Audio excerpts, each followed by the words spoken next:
북한에 억류됐다가 혼수 상태로 석방된 뒤 숨진 오토 원비어의 부모가 최근 북한과 관련된 자산 정보를 미국 뉴욕주에서 찾은 것으로 보입니다.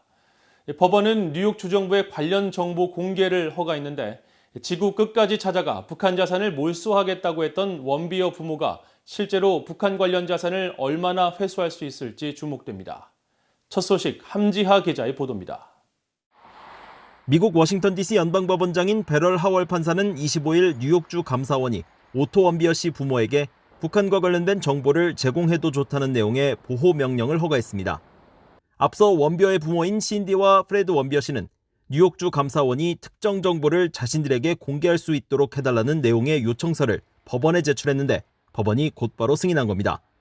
원비어 씨 부모는 뉴욕주 감사원이 보유한 북한 관련 자산을 파악한 뒤 이를 요구하면서 뉴욕주가 기밀 정보 유출에 대한 책임을 물지 않도록 법원에 보호명령을 신청한 것으로 보입니다.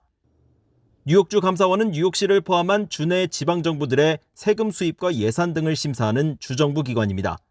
또 뉴욕주에는 북한의 유일한 미국 내 공관인 유엔 주재 북한 대표부가 있어 북한 외교관과 가족 10여 명이 거주하고 있습니다. 원비어 씨 측이 요청한 구체적인 자료는 공개되지 않았지만 감사원 업무 특성상 뉴욕주 내 북한 관련 거래나 자금 예치 등과 연관됐을 가능성이 있습니다.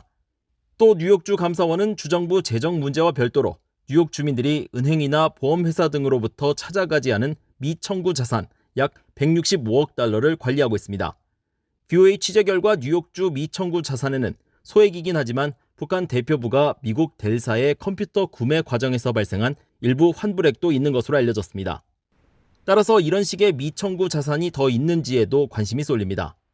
원비어 씨 부모는 2018년 4월 아들이 북한의 고문으로 사망했다며 미국 법원에 소송을 제기해 같은 해 12월 5억 114만 달러의 배상 승소 판결을 받았으며 이후 세계 각국에 있는 북한의 자산을 회수하는 데 집중하고 있습니다. 지난 5월에는 북한 자금 약 2,379만 달러가 분산 예치된 미국의 4개 은행을 상대로 구체적인 정보를 요구하는 법적 조치를 취했고 지난해에는 유엔 제재 위반으로 억류돼 미국 정부가 매각한 북한 선박 와이즈 어네스토에 대한 소유권을 주장해 이를 인정받았습니다. My message is to North Korea, like it always is. People matter. Otto matters. We're never going to let you forget our son. 원비어 씨 부모의 북한 자산 추적은 원비어의 사망 3년이 지난 현재까지 계속되고 있습니다. 신종 코로나 바이러스와 제재 등으로 최악의 경제난에 시달리고 있는 북한이 이 같은 자산 추적에 어떻게 대응할지 주목됩니다.